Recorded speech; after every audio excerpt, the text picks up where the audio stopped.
صحابہ نے پوچھا یا رسول اللہ آپ کو سب سے زیادہ کس سے پیار ہے؟ آپ نے کہا عائشہ سے۔ بڑی محفل میں کہا، حرم میں اظہار محبت عورت کے ساتھ عیب تھا، لیکن آپ نے بھری محفل میں کہا عائشہ سے۔ وہ گھبرا گئے، ان کو توقع نہیں تھی کہ یا رسول اللہ میرا مطلب ہے مردوں میں کس سے زیادہ پیار ہے؟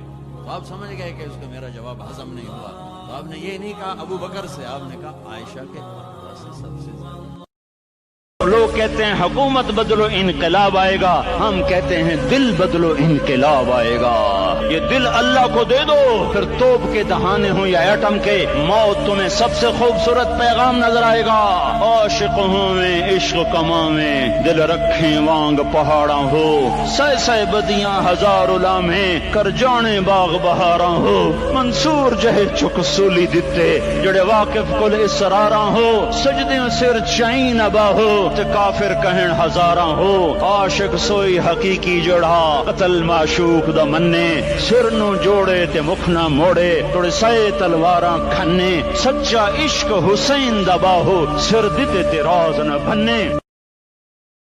تو جو اجر میں انشاءاللہ اللہ کی رحمت پہ دعویٰ کر کے کہتا ہوں، جو اجر نماز پڑھنے پہ ملے گا، یعنی عبادت پہ جو اجر ملے گا، وہی اجر دکان پہ بیٹھ کر ملے گا اگر آپ کے دفتر، دکان، کاروبار میں سچائی ہے اور دیانتداری ہے۔ آپ کی 24 گھنٹے نماز ہے، 24 گھنٹے آپ نماز پڑھ رہے ہیں، 24 گھنٹے اپنے بازاروں سے جھوٹ نکال دیں۔ مجھے کو رشتہ دینے کے لیے تیار نہیں تھا، تو کہتے مولوی نے رشتہ دے بھی ہے، یہ تو بھیک مانگ کے، حالانکہ اللہ نے اتنا کچھ دیا ہوا، پھر کہتا یہ تو لوگوں سے بھیک مانگ کے کھائے گا، لہٰذا یہ میری پسند نہیں تھی۔ یہ ایک جگہ میرا بیان ہوا تو وہاں مستورات میں بیان کے بعد عورتیں آپس میں بات کرنے لگیں مولانا صاحب کی شادی ہوئی ہے کہ نہیں ہوئی، تو میری بہن بیٹھی تھی وہاں بیان میں، وہ کہنے لگی اس کو تو کوئی بیٹی دیتا ہی کوئی نہیں، تو میری ساس بیٹھی تھیں کہ کیوں نہیں ہم انشاءاللہ دیں گے۔ اس طرح سے بات چلی، اور میرا ایک دوسرے کی مسجدوں میں نہیں جاتے ہو، ایک دوسرے کے پیچھے نمازیں نہیں پڑھتے ہو، جنت کے ٹھیکیدار بن گئے ہو۔ کیا اسی کا نام اسلام ہے؟ اسی کا نام عشق رسول ہے؟ اسے وہ دین کہتے ہیں۔ اور خاص طور پر ایک بات کی نصیحت کرتا ہوں، غور سے سنو۔ تم گھر میں ہو، ماں کے سامنے بیٹھے ہو، ٹیلی فون بج جاتا ہے، مت سنو، یہ ماں کی توہین ہے۔ باپ کے سامنے بیٹھے ہو، تمہارا فون بجتا ہے، مت سنو، یہ باپ کی توہین ہے۔ بیوی کے سامنے بیٹھے ہو، تمہارا فون بجتا ہے، مت سنو، یہ بیوی کو دل توڑنے والی بات ہے۔ بیوی کا فون بجتا ہے، وہ خاوند کے سامنے بیٹھی ہے، مت سنیں، یہ خاوند کا دل خراب ہوگا، اس نے ہماری فیملی لائف برباد کر دی ہے۔ شادی کے بعد ماں باپ کا حق پیچھے، بہن بھائیوں کا حق پیچھے، حتیٰ کہ اولاد کا حق بھی پیچھے ہے، اور خامن کا حق پہلے ہے۔ بہت سی عورتیں اپنی نادانی کی وجہ سے ماں باپ کے پیچھے لگ کر اپنے خامن کو چھوڑ دیتی ہیں، خامن کو ذلیل کر دیتی ہیں، اپنے بچے کے پیچھے لگ کے اپنے بچوں کی وجہ سے اپنے خامن کو بے عزت کرتی ہیں۔ بہت سے باپ اپنے بچوں کی وجہ سے بیوی کو بے عزت کرتے ہیں، یا اپنے ماں باپ کی وجہ سے بیوی کو بے عزت کرتے ہیں۔ یہ سب بے اعتدالیاں میرے معاشرے میں ہیں۔ اللہ کا واسطہ دیتا ہوں، ایک دوسرے کو عزت دو، رشتوں کو عزت دو۔ ہر ایک کا اپنا مقام ہے، ہر ایک کو اپنے مقام پر رکھو۔ ماں باپ کی وجہ سے بیوی کو بے عزت نہ کرو، بیوی کی وجہ سے ماں باپ کو بے عزت نہ کرو۔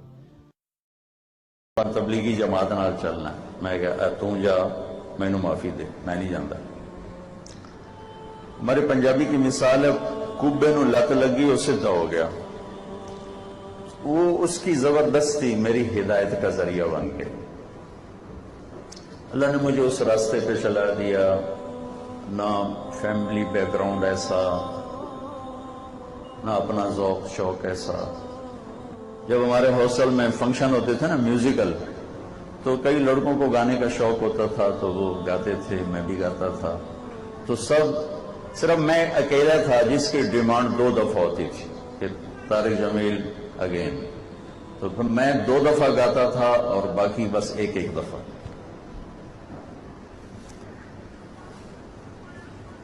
وہیں سے میں نے 4 مہینے تبلیغ کا ارادہ کر لیا۔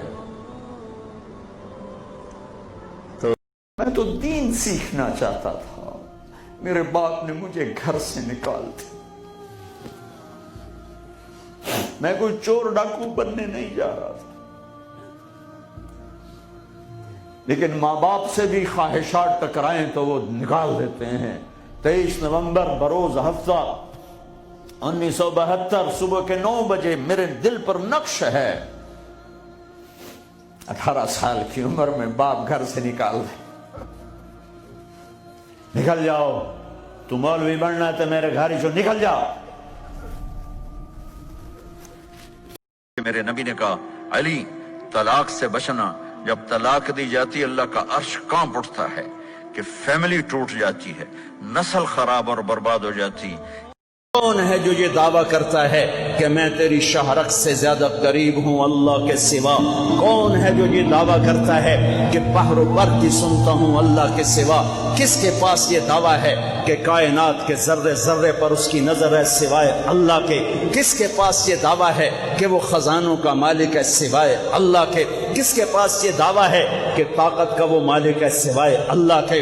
اس لا نے ساری کائنات کو زیر و زبر کر کے مجھے میرے نبی نے دنیا سے جاتے ہوئے تمہیں 2 باتیں کہی تھیں، تم نے دونوں کو آگ لگا دی۔ انہوں نے کہا تھا الصلاۃ، میری امت نماز نہ چھوڑ۔ اول تو کوئی پڑھتے نہیں ہے، پکے نمازی بھی گھروں میں مصلے بٹھائے بیٹھے۔